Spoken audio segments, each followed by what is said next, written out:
Shalom Bapak Ibu Saudara sekalian. Ya, saat ini kita akan kembali belajar firman Tuhan. Mari kita akan bersama-sama membuka di dalam kitab Efesus. Kitab Efesus pasal yang kedua. Kita baca mulai dari ayat 8 sampai ayat yang ke-10. Memang secara lengkap dalam satu perikop ini baik kalau kita baca semua. Ya, kita akan memulai dari ayat yang ke-8. Efesus pasal 2 ayat 8, sebab karena kasih karunia kamu diselamatkan oleh iman. Itu bukan hasil usahamu, tetapi pemberian Allah. Itu bukan hasil pekerjaanmu. Jangan ada orang yang memegahkan diri, karena kita ini buatan Allah, diciptakan dalam Kristus Yesus untuk melakukan pekerjaan baik yang dipersiapkan Allah sebelumnya. Ia mau supaya kita hidup di dalamnya. Ya, amin untuk firman Tuhan. Ya. Nah, Bapak Ibu Saudara sekalian, ya, akhir-akhir ini ya saya banyak melihat terutama di channel YouTube ya, karena saya juga sering lihat beberapa channel YouTube ya, terutama belajar, karena banyak sekali hal yang bisa kita pelajari melalui YouTube. Dan saya banyak melihat juga ya akhir-akhir ini yang namanya video tentang social eksperimen. Jadi video itu dibuat untuk sebuah eksperimen, bagaimana tanggapan orang ya kalau mengalami situasi tertentu ya. Nah, saya melihat di situ banyak orang ya, YouTuber ya, itu mereka melakukan social eksperimen, yaitu biasanya mereka biasa memberi orang yang tidak mampu. Contohnya ada seorang gelandangan di jalan, lalu dia meminta sesuatu dari gelandangan itu. Tetapi ya setelah gelandangan itu ternyata mau memberi, nah dia kembali memberikan hal yang lebih banyak. Atau banyak macam di YouTube video tentang sosial eksperimen, dan itu marak terjadi saat ini.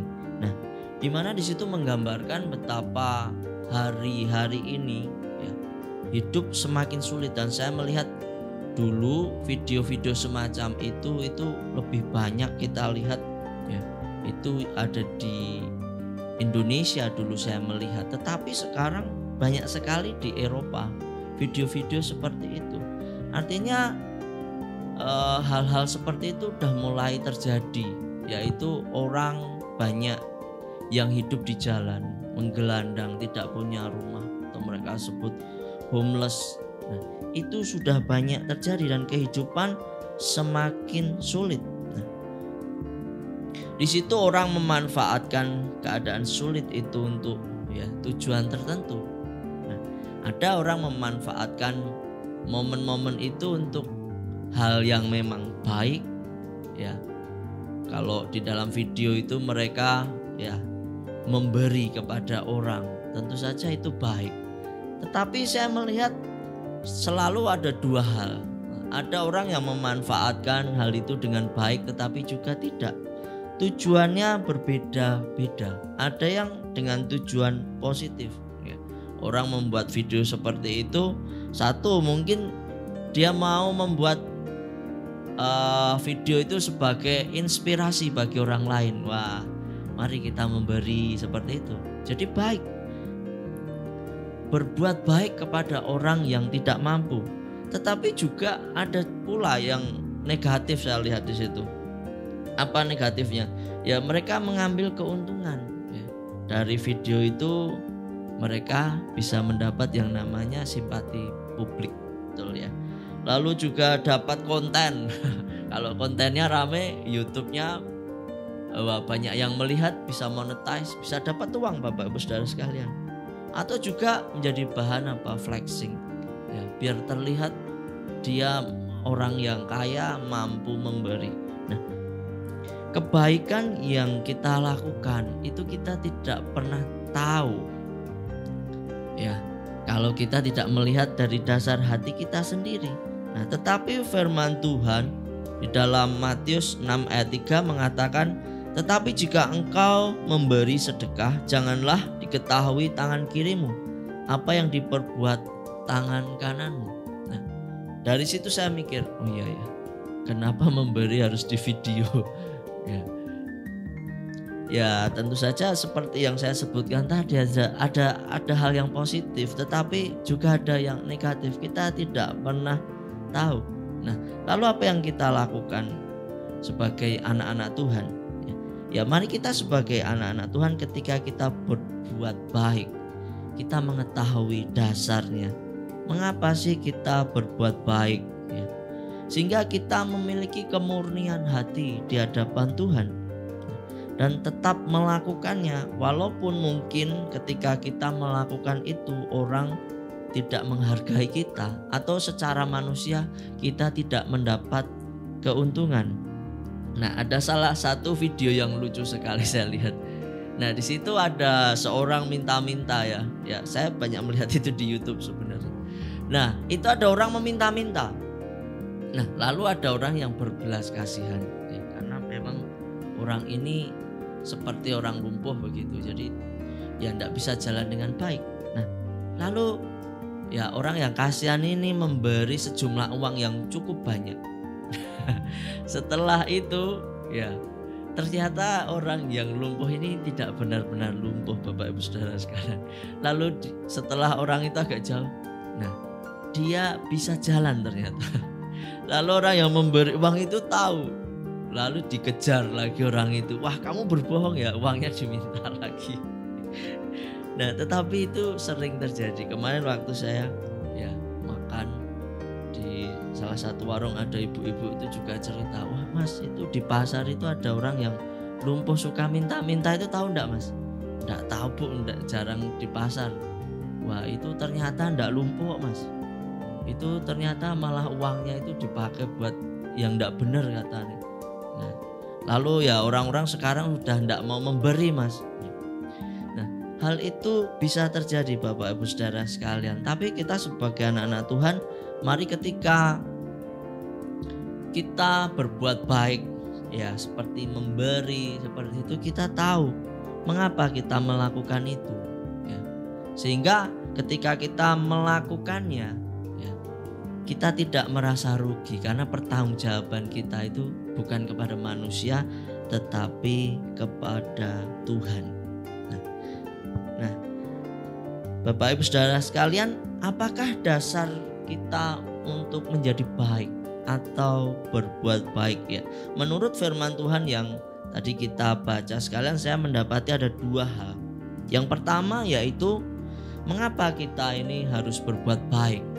Mengapa kita harus melakukan kebaikan-kebaikan dalam hidup kita? Yang pertama adalah karena Tuhan sudah mempersiapkan kita untuk hal itu.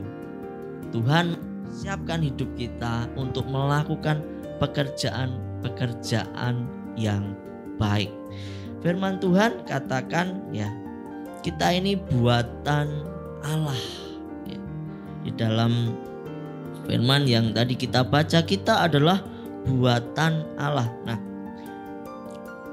ketika firman Tuhan mengatakan kita buatan Allah, nah, secara general atau secara umum firman Tuhan mengatakan bahwa ketika Allah menciptakan segala sesuatu, baik itu tumbuhan, hewan, terlebih manusia, dikatakan semuanya baik. Nah, manusia dan ciptaan lain semua diciptakan Tuhan dengan baik. Nah, semua awalnya baik, diciptakan dengan tujuan yang baik. Nah, kalau kita mengingat kembali tentang penciptaan, ya, Tuhan menciptakan itu dengan cara yang sistematis dan sangat-sangat baik, Bapak Ibu Saudara sekalian. Bukan hanya tumbuhan diciptakan baik, tidak seperti itu, tapi sistem kehidupannya itu juga baik. Nah, kalau kita perhatikan yang pertama itu Tuhan tuh membuat yang pertama itu habitat dulu. Nah, Tuhan tidak langsung ciptakan ikan, betul ya? Tuhan ciptakan dulu apa? Samudra raya. Di situ baru Tuhan ciptakan ikan. Tuhan memunculkan ya daratan. Baru di situ Tuhan ya menciptakan apa? Tumbuh-tumbuhan bisa tumbuh di situ. Artinya Tuhan mempersiapkan dengan baik. Begitu juga manusia itu dipersiapkan dengan baik. Sebelum manusia diciptakan, ya, Tuhan sudah menciptakan dan menyediakan segala sesuatu yang dibutuhkan manusia terlebih dahulu, betul ya. Maka manusia diciptakan terakhir kan. Karena apa? Ya, Tuhan menciptakan sistem kehidupan yang sangat-sangat baik. Nah, demikian juga manusia pada mulanya dirancang dengan sangat baik. Tuhan katakan, ya, manusia, ya, usahakanlah bumi akan menghasilkan hal yang baik, taklukkanlah ya, seluruh makhluk ya, agar apa? Manusia menjadi penguasa. Tuhan merancangkan semuanya itu baik. Nah, tetapi ya ketika manusia menjadi berdosa, semuanya berubah. Tanah yang sebelumnya menghasilkan yang baik, betul ya, kalau dikerjakan, setelah manusia berdosa, tanah menjadi terkutuk dan menghasilkan yang tidak baik. Nah, dosa telah membuat manusia menjadi susah, menjadi serba susah. Tetapi itu kalau kita melihatnya secara general, Tuhan membuat semuanya baik. Tetapi juga firman Tuhan mengatakan bahwa Tuhan membuat kita sangat spesifik ya. Tadi dikatakan karena kita ini buatan Allah. Nah, lalu selanjutnya diciptakan dalam Kristus. Nah, ini yang membedakan Bapak Ibu Saudara sekalian. Ini mulai spesifik ya.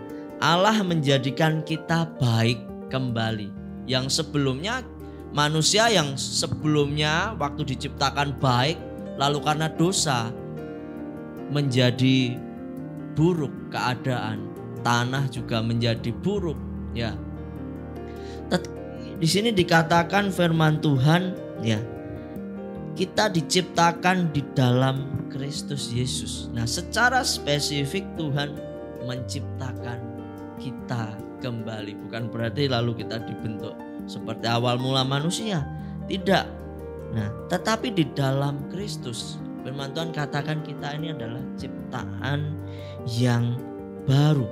Kita dibaharui di dalam Kristus ya. Kalau kita lihat di situ ya, diciptakan itu bahasa aslinya kitso atau to make habitat ya. Seperti tadi yang saya katakan di awal, Tuhan itu selalu mempersiapkan dulu yang namanya habitat atau tempat hidup. Nah, habitat itu adalah sesuatu yang spesifik Bapak Ibu Saudara sekalian. Kok bisa spesifik? Ya contohnya habitat ikan tuh di mana? Ya pasti di air. Habitat singa misalnya, ya pasti di daratan. Nah, ada juga hewan-hewan tertentu yang bisa hidup di keduanya, tetapi habitat itu spesifik ya. Ketika makhluk hidup tidak hidup di dalam habitatnya, nah maka dia akan mati ya. Maka dia tidak bisa hidup dengan baik. Nah, lalu juga dari habitat itu kita mendapat yang namanya sumber makanan atau sumber kehidupan. Nah, maka ketika kita dikatakan kita dicipta dalam Kristus, berarti habitat kita secara spesifik adalah Kristus. Nah, dari situlah kita hidup, kita juga mendapatkan sumber makanan, yaitu dari Kristus yang menjadi sumber kehidupan kita. Nah, hal ini mengingatkan saya satu firman Tuhan yang berhubungan dengan hal ini, yaitu di dalam Yohanes pasal 15 ayat yang kelima. Di situ dikatakan, akulah pokok anggur dan kamulah ranting-rantingnya. Barang siapa tinggal di dalam aku dan aku di dalam dia, ia berbuah banyak.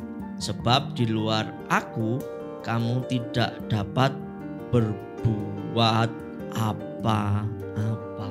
Nah, Bapak Ibu Saudara sekalian, habitat kita adalah nempel di dalam Kristus Yesus. Nah, dikatakan kalau kita tidak nempel dan tinggal di dalam Kristus Yesus, kita tidak dapat berbuat apa-apa. Sehingga apapun yang kita lakukan, mungkin ya kebaikan kita, ya, kalau tidak didasari di dalam Kristus, ya, maka semuanya itu terhitung berbeda. Nah, nanti kita akan lihat bersama apakah perbedaannya. Kalau kita ingin menghasilkan buah kehidupan, buah kebaikan, ya mari kita nempel di dalam Kristus yang sebagai habitat kita, sebagai tempat hidup kita. Dikatakan firman Tuhan, kita diciptakan di dalam Kristus Yesus. Artinya ya, kehidupan kita itu memang habitatnya Yesus Kristus. Seperti ikan ya memang habitatnya air. Wah, kalau airnya diganti minyak goreng nggak jadi enak ikannya, jadi ikan goreng. Tapi ikannya mati. Begitu juga hidup kita. Nah, mari kita sadari ketika firman Tuhan katakan bahwa ya kita dicipta dalam Kristus. Dia sudah mempersiapkan hal-hal yang baik bagi kita. Nah, saya ingin mengajak Bapak Ibu Saudara sekalian membayangkan ya, kalau ranting pohon anggur itu nempel, ya pasti suatu saat ranting ini akan bisa menghasilkan buah. Tapi kalau ranting itu tidak menempel, firman Tuhan juga katakan secara logis, ranting itu akan menjadi kering lalu dikumpulkan dan dibakar. Artinya tidak menghasilkan buah. Tidak ada cara lain ternyata untuk memberikan hasil buah kehidupan yang baik selain daripada tinggal di dalam Kristus. Kristus secara spesifik menjadi jalan kehidupan kita. Ajaran Kristus spesifik ya khusus seringkali juga berkebalikan dengan falsafah dunia, betul ya. Maka dari itu mengapa kita harus menempel dalam Kristus? Karena apa? Ya, kita akan mendapat ajaran yang benar melalui apa? Firman Tuhan. Melalui kebenaran-kebenaran firman Tuhan. Maka kita harus lebih lagi belajar firman Tuhan, membaca firman Tuhan. Karena apa? Ya, itulah tempat kita hidup. Firman Tuhan itulah yang membuat kita hidup dan kita dimampukan untuk melakukan hal-hal yang benar sesuai dengan kehendak Allah. Firman Tuhan katakan ya, kita harus berubah oleh pembaharuan budi. Melalui apa? Firman Tuhan yang sudah diberikan kepada kita. Nah, jadi kebaikan kita, apa yang kita lakukan itu tunduk kepada Kristus ya. Sehingga kalau kita sadar itu, maka kita tidak menjadi sombong dan hati kita tetap memiliki kemurnian.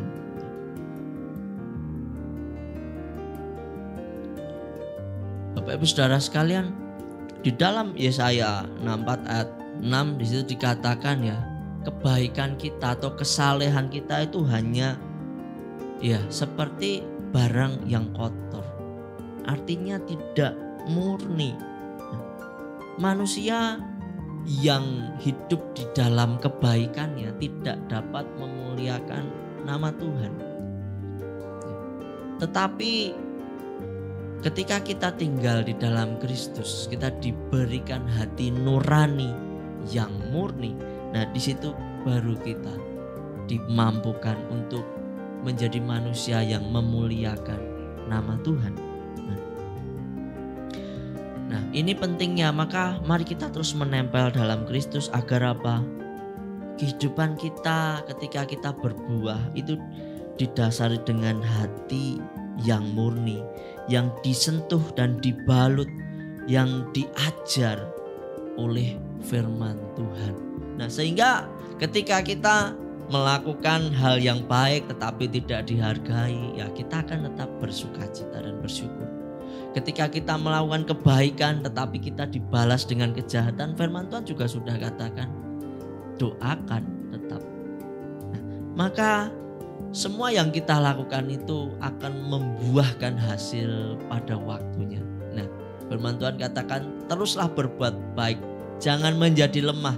Karena nanti kalau tiba waktunya kamu akan menuai buahnya. Nah, tapi mari kita sadari dulu Bapak Ibu Saudara sekalian. Yang pertama adalah memang kita ini sudah dipersiapkan Tuhan untuk melakukan pekerjaan baik. Bahkan ketika dulu Tuhan menciptakan manusia, bahkan ketika kita menjadi percaya kepada Kristus, kita dibaharui dalam iman kita, pengertian kita, ya, roh, tubuh, jiwa kita di dalam Kristus dibaharui, ya. Kita dipersiapkan untuk melakukan hal yang baik itu. Nah, kalau orang ingin bekerja, ya, dia mempersiapkan alatnya. Ada seorang guru, ya, dia pasti apa yang pertama disiapkan bahan ajarnya. Nanti saya mau mengajar apa? Nah, nanti saya mengajar kelas yang mana? Kalau ada seorang pebisnis, ya, dia mempersiapkan, ya, hari ini apa yang akan saya kerjakan agar bisnis ini lancar. Apakah, ya, mempersiapkan promosi atau yang lain, ya, bertemu dengan kolega.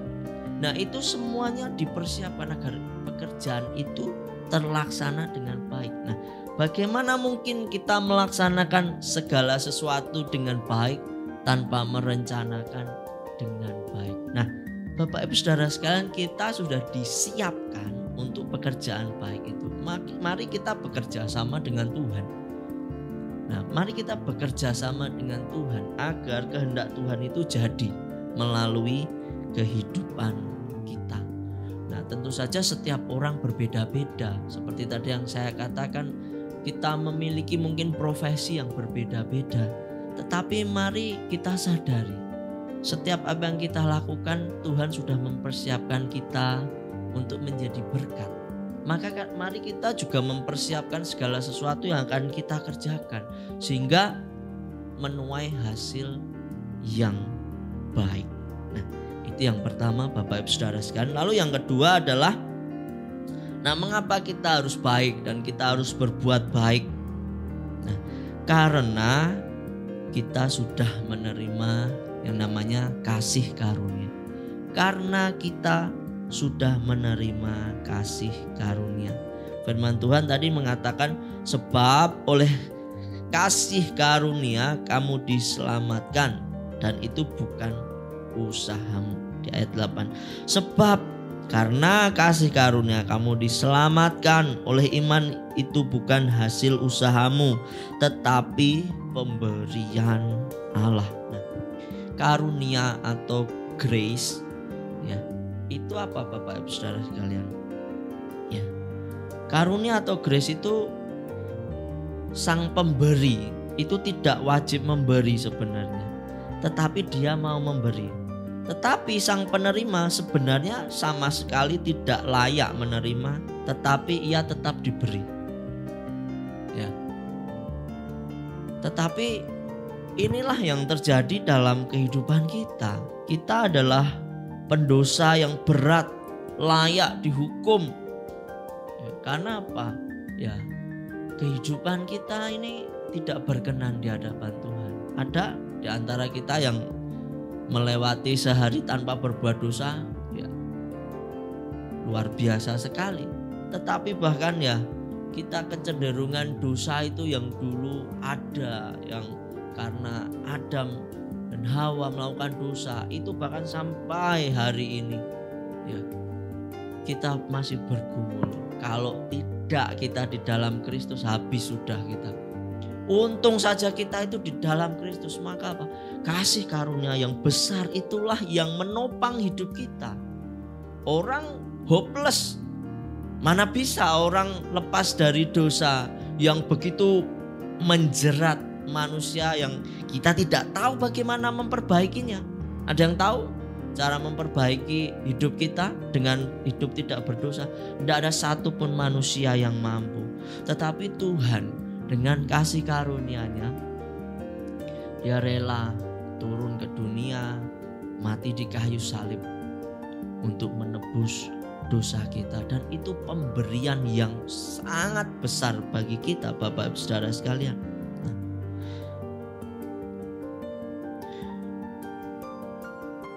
Ada satu gambaran yang baik mengenai karunia. Nah, mari kita akan belajar dalam hal ini sehingga kita menjadi bijak. Mari kita membuka di dalam Matius pasal 18. Matius pasal 18 ayat 24 sampai 34 ini cukup panjang, tapi saya akan membacakannya dengan cepat. Bapak Ibu Saudara sekalian bisa menyimaknya. Dalam Matius 18 ayat 24 sampai 34. Nah, di situ ini adalah perumpamaan tentang pengampunan. Setelah ia mulai mengadakan perhitungan itu, dihadapkanlah kepadanya seorang yang berhutang 10.000 talenta. Tetapi karena orang itu tidak mampu melunaskan hutangnya, raja itu memerintahkan supaya ia dijual beserta anak istrinya dan segala miliknya untuk membayar hutangnya.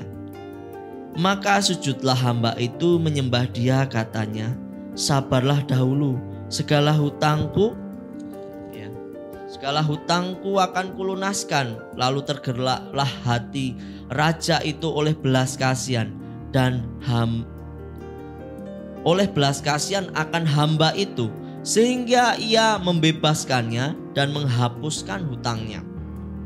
Tetapi ketika hamba itu keluar, ia bertemu dengan seorang hamba lain yang berhutang 100 dinar kepadanya. Ia menangkap dan mencekik kawannya itu, katanya, bayar hutangmu. Maka sujudlah kawannya itu dan memohon kepadanya, sabarlah dahulu, hutangku itu akan kulunaskan. Tetapi ia menolak dan menyerahkan kawannya itu ke dalam penjara sampai dilunaskannya hutangnya. Melihat itu, kawan-kawannya yang lain sangat sedih, lalu menyampaikan segala yang terjadi kepada tuan mereka. Raja itu menyuruh memanggil orang itu dan berkata kepadanya, hai hamba yang jahat, seluruh hutangmu telah kuhapuskan karena engkau memohonkannya kepadaku. Bukankah engkau pun harus mengasihani kawanmu seperti aku telah mengasihani engkau? Maka marahlah tuannya itu dan menyerahkannya kepada algojo-algojo sampai ia melunaskan seluruh hutangnya. Nah, ini adalah satu perumpamaan mengenai yang namanya kasih karunia menurut saya sebenarnya. Karena raja ini sudah baik kepada seorang hamba yang berhutang ini. Dia tidak bisa melunaskan hutangnya, tidak mampu. Tetapi sang raja ini memberi karunia, yaitu apa? Melunaskan seluruh hutangnya.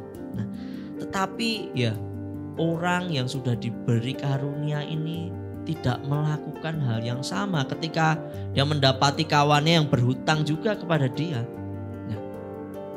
Lalu kawannya ini istilahnya ditagih, mana utangmu? Wah, aku belum bisa bayar. Nah, ya tolong kasih waktu biar nanti pasti saya bayar. Nah, tetapi apa yang dia lakukan? Dia tidak memberi jeda waktu, bahkan tidak mengampuni, bahkan menyerahkan temannya itu ke dalam penjara. Nah, ini perbuatan sangat jahat. Nah, Lalu perbuatan itu didengar oleh kawan-kawan yang lain, lalu dilaporkan kepada raja. Lalu apa yang terjadi? Raja mengatakan, "Hei kamu hamba yang jahat, kamu sudah diberi karunia yang besar. Tetapi ketika temanmu butuh karunia." Nah ini kan utangnya sebenarnya tidak seberapa kalau dibandingkan dengan utangnya yang besar yang dihapuskan raja. Utangnya kan cuma sedikit. Nah, tetapi ya dia tidak memberi kasih karunia kepada temannya. Dia tidak melakukan hal yang sama seperti yang sudah dia terima. Ini dikatakan sangat jahat. Nah, Bapak Ibu Saudara sekalian, hidup kita ini juga adalah kasih karunia. Dikatakan itu bukan usaha kita. Nah, kalau yang hamba ini tadi dilepaskan oleh hutangnya itu bukan karena dia bayar hutang, betul. Tetapi oleh karena kasih karunia raja.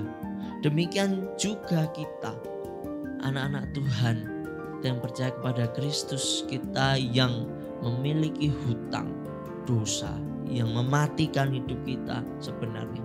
Tetapi Tuhan sudah menghapuskan semuanya itu harta yang sangat besar, bahkan tidak bisa dihitung.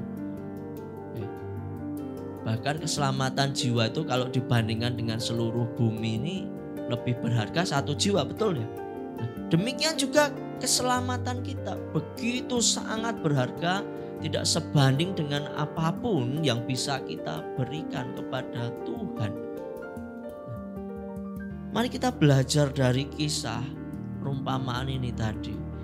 Janganlah kita menjadi orang yang tidak tahu berterima kasih.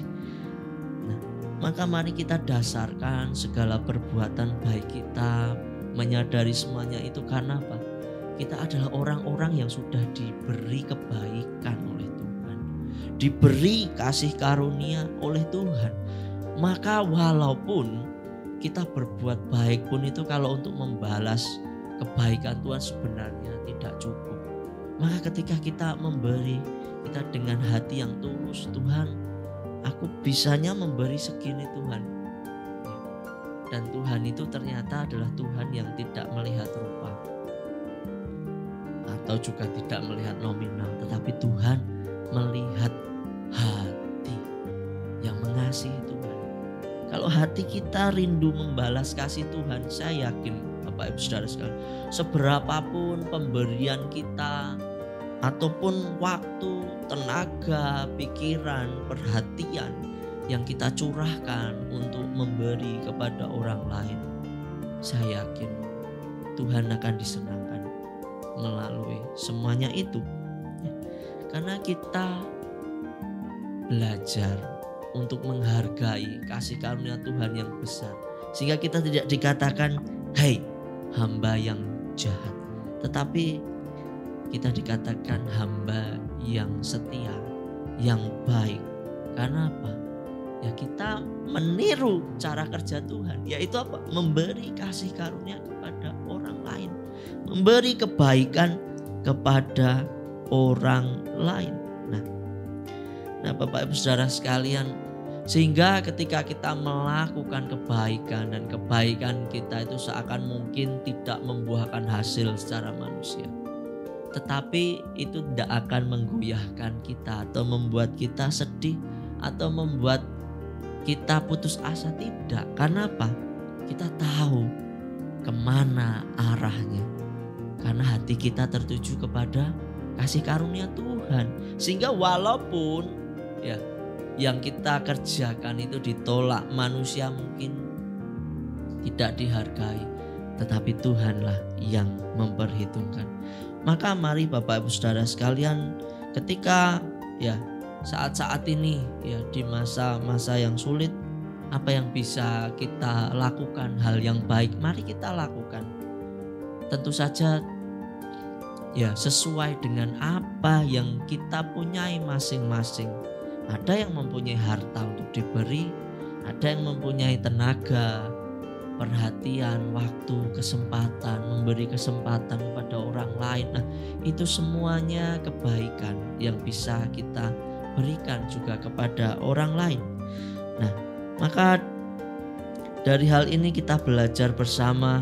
Ya, saya mengulang, yang pertama adalah mengapa kita berbuat baik? Karena Tuhan memang sudah mempersiapkan kita menjadi alat kebaikan. Karena kita yang dibaharui di dalam Kristus, tinggal di dalam Kristus, mendapat asupan sumber makanan kehidupan dari Kristus, berkat-berkat dari Kristus. Lalu yang kedua yaitu karena kita sudah menerima kasih karunia yang sangat besar dari Tuhan, sehingga sungguh sangat layak kalau kita juga melakukan seperti apa yang sudah Tuhan lakukan. Nah, sehingga Bapak Ibu Saudara sekalian, hidup kita dipakai Tuhan untuk menjadi terang dan garam, untuk menjadi kesaksian yang baik bagi nama Kristus. Ujung-ujungnya adalah mempermuliakan nama Tuhan. Ya, amin. Inilah firman Tuhan. Biar firman Tuhan ini mengingatkan kita dan ya meneguhkan kita, memberkati kita sehingga kita terus hidup di dalam firman Tuhan, dan kita ingat sebagai anak-anak Allah kita memang sudah dipersiapkan untuk melakukan perbuatan yang baik, untuk menjadi terang dan garam dunia.